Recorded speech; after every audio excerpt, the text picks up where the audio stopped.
नमस्कार, अभिवादन स्वीकार कीजिए। मैं अभिषेक मौलिक भारत आप सबका हार्दिक स्वागत और धन्यवाद करता हूँ। थंबनेल आपने देख ही लिया होगा।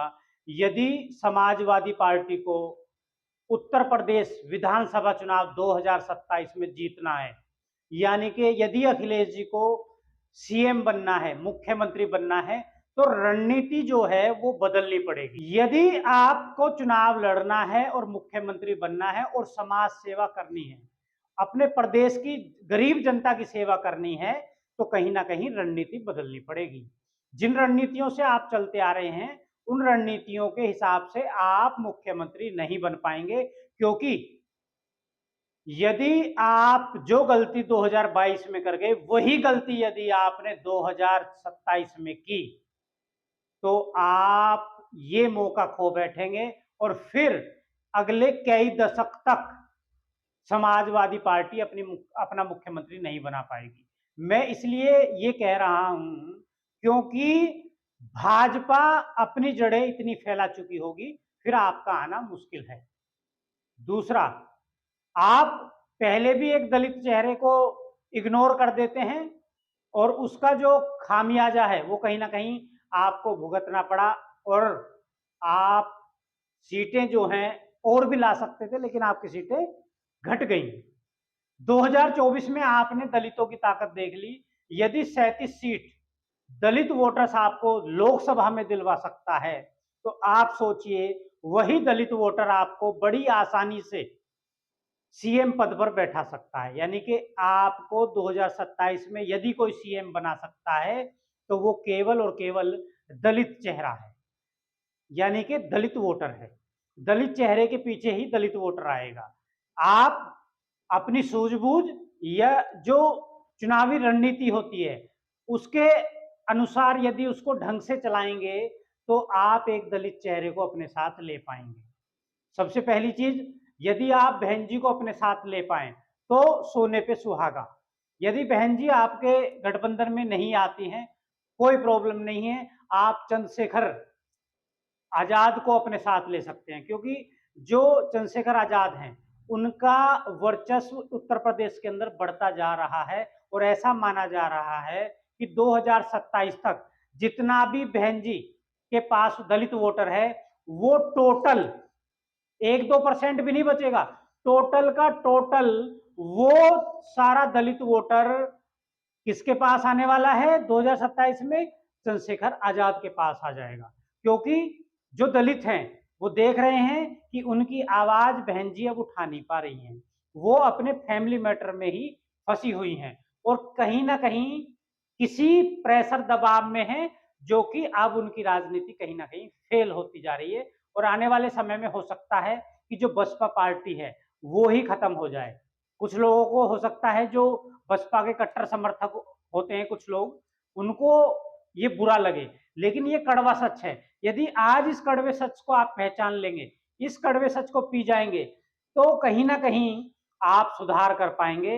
यदि बसपा पार्टी को बचाना है, और बसपा पार्टी को बचाना है, तो बहन जी को गठबंधन में आना पड़ेगा। या तो भाजपा गठबंधन में जाइए या समाजवादी यानी एनडीए गठबंधन, इंडिया गठबंधन में आइए। एनडीए गठबंधन में जाएंगे तो भी आपकी कुछ सीटें आ जाएंगी, सपा में आएंगे यानी कि इंडिया गठबंधन में आएंगे तो भी आपकी कुछ सीटें आ जाएंगी, और अकेले लड़े तो मैं कह रहा हूं कि पार्टी खत्म होने जा रही है। दूसरा, जो चंद्रशेखर आजाद की आजाद समाज पार्टी है उसका वर्चस्व बढ़ता जाएगा, यानी कि आने वाले 5-6 साल बाद जो बसपा की स्थिति इस वक्त उत्तर प्रदेश में है, वो आजाद समाज पार्टी की स्थिति हो जाएगी। तो इसलिए समाजवादी पार्टी कहीं ना कहीं आपने देखा रोजगार देने में कामयाब रही, और बहुत सारी चीजें, कुछ चीजें अच्छी की। और वहीं योगी आदित्यनाथ जी भी आए, उन्होंने अपनी तरफ से जो अच्छा हो सकता था वो किया। लेकिन मैं आपको बता दूं, जनता के फायदे के लिए सबसे अच्छा होता है कि आप यदि हर 5 साल 10 साल में सरकार बदल ले, तो आपका विकास हो सकता है और भ्रष्टाचार पर लगाम लगाया जा सकता है। क्योंकि जब एक ही सरकार चलती रहेगी, एक ही पार्टी की सत्ता चलती रहेगी, तो कहीं ना कहीं जो नेता हैं वो भी निरंकुश हो जाते हैं, और जो अधिकारी हैं वो भी निरंकुश हो जाते हैं, यानी कि अधिकारियों की जड़ें उस सरकार में जम जाती हैं। लेकिन जब सरकार बदल जाती है तो उनकी जड़ें उखड़ जाती हैं। तो इसलिए आप साउथ में जाइए तो साउथ के जो आंध्र प्रदेश, तमिलनाडु, कर्नाटक, केरला, ये राज्य जो हैं, इनकी पूरे भारत की 1/3 जो इकोनॉमी है वो इन 5 राज्यों में बसती है। उसका कारण क्या है कि ये हर 5-10 साल में सरकार बदल देते हैं, उससे ऊपर ये सरकार नहीं चलाते हैं। जबकि आप लोग क्या करते हो, बिहार, उत्तर प्रदेश, हरियाणा, पंजाब, इनमें एक ही सरकार को आप 10 साल, 20 साल, 35 साल, 40 साल तक एक ही व्यक्ति को बैठा के रखते हैं और वहीं आप मार खा जाते हैं और फिर कहते हैं कि महंगाई बढ़ गई, रोजगार नहीं मिला, विकास नहीं हुआ, क्योंकि आप जातिवाद के नाम पर वोट करते हैं, आप धर्म के नाम पर वोट करते हैं। कभी आपने रोजगार के लिए और अच्छी चिकित्सा व्यवस्था, अच्छी शिक्षा व्यवस्था और अपने बच्चों के चेहरे को देखते हुए कभी आज तक आपने वोट नहीं किया। आपने केवल 2 मुद्दों को लेकर वोट किया, जातिवाद और धर्मवाद। तो इसलिए विकास करना है तो सरकार बदलते रहिए, चाहे वो, मैं कह रहा हूं कि सोने का बना मुख्यमंत्री है, आप उसको हटाइए और दूसरे को बैठाइए, फिर उसको 5 साल के बाद हटाइए, और थोड़ा अच्छा काम करता है तो 10 साल रख लीजिए, लेकिन 10 साल से ऊपर कोई भी मुख्यमंत्री नहीं जाना चाहिए।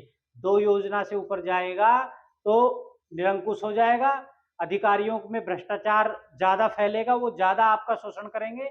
इसलिए कहीं ना कहीं सरकारें बदलती रहनी चाहिए, ये ही जनता के हित में होता है। और समाजवादी पार्टी को मैंने बता ही दिया है, यदि अखिलेश जी को मुख्यमंत्री बनना है तो दलित चेहरा लेना पड़ेगा। और जितनी भी रिजर्व सीटें हैं उत्तर प्रदेश के अंदर लगभग 86 यानी कि 86, लगभग 86 रिजर्व सीटें हैं। वो 86 की 86 रिजर्व सीटें वो किसको देनी पड़ेगी, जो भी आप दलित चेहरा लाएंगे, बहन जी को लाएं या चंद्रशेखर को लाएं, तो 86 रिजर्व सीट जो हैं वो गठबंधन में चुनाव लड़ने के लिए दलित चेहरे को देनी पड़ेगी यदि आपको मुख्यमंत्री बनना है, क्योंकि रिजर्व सीट पे आपको चुनाव कतई नहीं लड़ना है, जरा सा भी लालच में नहीं आना है। यदि आप लालच में आए तो समझिए आपसे ये सुनहरा मौका वो चला जाएगा। और आप, जो हमारा सर्वे भी कह रहा है कि यदि अखिलेश जी इसी गति से और इसी रणनीति से चले गए तो कम से कम 45 से लेकर 55 सीटों तक ये कम आएंगी इनकी, यानी कि 45 और 55 सीटों का गैप रह जाएगा, और 45-55 सीटों के गैप से अखिलेश जी मुख्यमंत्री बनने से रह जाएंगे। तो दलित चेहरा समय की मांग है, और साम दाम दंड भेद की राजनीति, आपको पता ही राजनीति होती है। यदि अखिलेश जी दलित चेहरा ले आएंगे तो सीएम बन जाएंगे, नहीं लाएंगे तो फिर से भाजपा का सीएम बनेगा। और मैं आपको बता ही चुका हूं कि गुजरात लॉबी, अगर भाजपा भी बहुमत में आती है तो 2027 में माननीय योगी आदित्यनाथ जी को मुख्यमंत्री नहीं बनाएगी गुजरात लॉबी।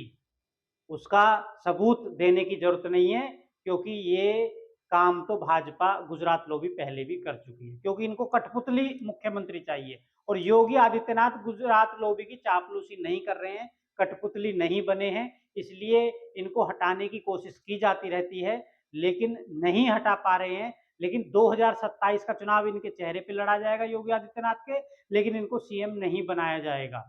आपने हरियाणा देख लिया, राजस्थान देख लिया, महाराष्ट्र देख लिया, कहीं भी, और सबसे बड़ी बात मध्य प्रदेश, शिवराज सिंह चौहान के चेहरे पर चुनाव लड़ा गया लेकिन शिवराज सिंह चौहान को मुख्यमंत्री नहीं बनाया गया, क्योंकि अगर अब की बार शिवराज सिंह चौहान को मुख्यमंत्री बना दिया जाता तो वो प्रधानमंत्री पद के दावेदार बन जाते, और गुजरात लॉबी नहीं चाहती कि उनके अलावा कोई प्रधानमंत्री चेहरा बने, प्रधानमंत्री प्रोडक्ट बने, तो इसलिए उनको पहले से ही रोक दिया जाता है। और इसको आप रणनीति समझ लीजिए, चाणक्य नीति समझ लीजिए कि प्रतिद्वंदी विपक्ष में भी होते हैं और प्रतिद्वंदी पक्ष में भी होते हैं, आपस में एक ही पार्टी के अंदर प्रतिपक्ष और पक्ष भी होता है। तो वो जो पक्ष और प्रतिपक्ष की लड़ाई होती है उसमें आपको जीतना होता है, और वो जिताती है आपको रणनीति। तो इसलिए कहीं ना कहीं 2027 का सुनहरा मौका जो है अखिलेश जी के पास है, क्योंकि योगी आदित्यनाथ सीएम नहीं होंगे, उनके चेहरे पर चुनाव लड़ा जाएगा और 2027 से पहले ही ये भनक योगी जी को भी लग जाएगी और वहीं चुनाव भाजपा का ढीला पड़ जाएगा। और जैसे ही चुनाव ढीला पड़ेगा वहां पीडीए जो है, जो अखिलेश जी हैं, वो कहीं ना कहीं ऊपर आ जाएंगे और दलित चेहरा जैसे ही साथ होगा तो वो सीटें जो ये हारे थे पिछली बार 5,000, 10,000, 20,000 तक की जो ये सीटें हारे हैं 20,000 वोटों से भी उनको ये जीत जाएंगे। क्योंकि आप 2022 का चुनाव रिजल्ट उठा के देखिए तो ऐसी भी सीटें हैं जहां बहन जी की पार्टी ने 35-35, 40-40, 22,000, 28,000, 25,000, 20,000, 15,000 इतनी वोटें प्राप्त की हैं। और वहां समाजवादी पार्टी कितनी वोटों से हारी है? 300 vote, 200 vote, 500 vote, 600 vote, 700 vote, 5,000, 6,000 से, 15,000 से, 12,000 से, 10,000 से, यानी कि बहुत ही कम आंकड़ों से जो है समाजवादी पार्टी हारी है। और उस गलती को यदि इन्होंने दोहराया तो दोबारा से अखिलेश जी हारेंगे और फिर इनका आना मुश्किल है। फिर इनका जो रेशो है वोट बैंक वो घटेगा। ये हम नहीं कह रहे, ये इतिहास कहता है। जिसने राजनीति को ध्यान से पढ़ा है और जो वोट परसेंट घटती बढ़ती है पूरा वोटों का विश्लेषण किया है, तो वो ये तय करता है कि आपका वोट बैंक घटेगा 27 के बाद, यदि आप 27 में मुख्यमंत्री नहीं बन पाए रणनीति के अनुसार। क्योंकि जनता एक जो आस रखती है कि भाई अखिलेश जी को हम जिता लेंगे, इनके जो वोटर समर्थक होते हैं उनका जो हौसला है वो दब जाता है। उनके हौसले जैसे ही दबेंगे कहीं ना कहीं उनका मनोबल टूटेगा और फिर वो वोट करना कम कर देते हैं। उनको पता चल जाता है कि फलाना व्यक्ति जीतेगा ही नहीं, तो वोट करने से फायदा क्या। तो इसलिए अब की बार क्रेज बनेगा जो अखिलेश समर्थक हैं, और वो जो क्रेज बनेगा उसमें ये अपनी सीट निकाल सकते हैं दलित चेहरे के साथ। ठीक है, बाकी ये हमारा एक विश्लेषण है और एक सुझाव है राजनीतिक पार्टी को, और हमने वहीं भाजपा को भी सुझाव दिया है। यदि दलित चेहरा उनके साथ आ गया अखिलेश जी के, तो भाजपा को भी अपनी रणनीति बदलनी पड़ेगी और उनको भी कोई दलित चेहरा अपने साथ लेना पड़ेगा, तब जाके ये घमासान होगा। और उस घमासान में कौन जीतेगा वो आने वाला समय बताएगा। लगभग 18 महीने जो माने जा रहे हैं कि 18 महीने में चुनाव हो जाएगा 2027 का, लेकिन वो 18 महीने मत मानिए आप, वो 12 महीने ही मानिए कि लगभग 2027 के चुनाव को केवल और केवल 12 महीने बचे हैं। अब पक्ष और प्रतिपक्ष, आप कोई भी युद्ध लड़ लीजिए उसमें दो पक्ष होते हैं और वही जीतेगा जिसके पास अच्छे रणनीतिकार होंगे और जो रणनीति अच्छी चलेगा। तो इसलिए कहीं ना कहीं गलतियों से सीखना चाहिए। वो कोई भी पार्टी है, गलतियों से सीखिए। और यदि आपके अंदर जज्बा है, आप गरीब लोगों की मदद करना चाहते हैं, सेवा करना चाहते हैं और भ्रष्टाचार को मिटाना चाहते हैं, तो रणनीति से आइए, सत्ता में आइए। और यहां तक भी एक मैं संदेश देना चाहूंगा, जो नौजवान लोग हैं, जो पढ़े लिखे लोग हैं, उनको राजनीति में आना पड़ेगा, तब जाकर कहीं ये भ्रष्टाचार मिटेगा। आप देख रहे हो उत्तर प्रदेश के अंदर केवल और केवल जो लॉ एंड ऑर्डर है उसमें थोड़ा सा कंट्रोल हुआ है, उसको छोड़कर बाकी अपराध तो रोज हो रहे हैं। आप देख रहे हो उत्तर प्रदेश के अंदर 24 घंटे के अंदर 14 मर्डर हुए हैं अभी पिछले कुछ दिन पहले, और डेली कुछ ना कुछ वारदात, हमले और हत्याएं होती रहती हैं, यानी कि अभी कंट्रोल नहीं हो पाया है। बाकी लॉ एंड ऑर्डर को छोड़कर आप देखिए किसी भी विभाग में आप उत्तर प्रदेश के चले जाइए, भ्रष्टाचार इतना व्याप्त है। जो नौकरशाही है वो भ्रष्टाचार दबा के कर रही है। और आपने देख लिया लखनऊ में अभी 2 IRS अधिकारियों में थप्पड़ चल गए।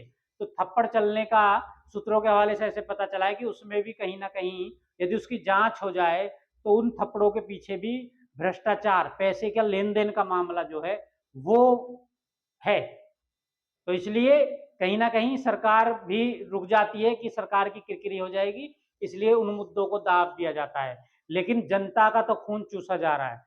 जनता की जो गाढ़ी कमाई है उसको अधिकारी लोग गबन कर रहे हैं ठेकेदारों के साथ मिलकर। तो भ्रष्टाचार मिटाना है तो युवाओं को आना पड़ेगा। दूसरा, अगर इतने बड़ा प्रदेश है उत्तर प्रदेश, उसको अब इतनी आबादी हो गई है कि उसको संभालना मुश्किल है। इसलिए कहीं ना कहीं अब ये मांग तेज होनी चाहिए कि उत्तर प्रदेश का बंटवारा हो जाना चाहिए कम से कम 3 राज्यों में। जितने छोटे राज्य होंगे उतना ज्यादा विकास होगा और उतना ज्यादा करप्शन कम होगा, क्योंकि मुख्यमंत्री छोटे राज्य को जल्दी कंट्रोल कर सकता है। और उत्तर प्रदेश जैसे राज्य को आप सोचिए कि जितना बड़ा उत्तर प्रदेश है, इतने बड़े तो कई देश हैं। तो इतने बड़े प्रदेश को अब एक मुख्यमंत्री नहीं संभाल पाएगा, इसलिए उत्तर प्रदेश का बंटवारा जरूरी है। और उसमें देखना, जैसे ही छोटा राज्य होगा कहीं ना कहीं विकास जरूर होगा। आपको वीडियो अच्छी लगी तो वीडियो को लाइक करना और चैनल को सब्सक्राइब जरूर कर लेना। चैनल को सब्सक्राइब करेंगे तो हमारा मनोबल बढ़ता है और आगे से आपके लिए हम राजनीति के अंदर की खबरें जो हैं वो निकाल के लाते हैं।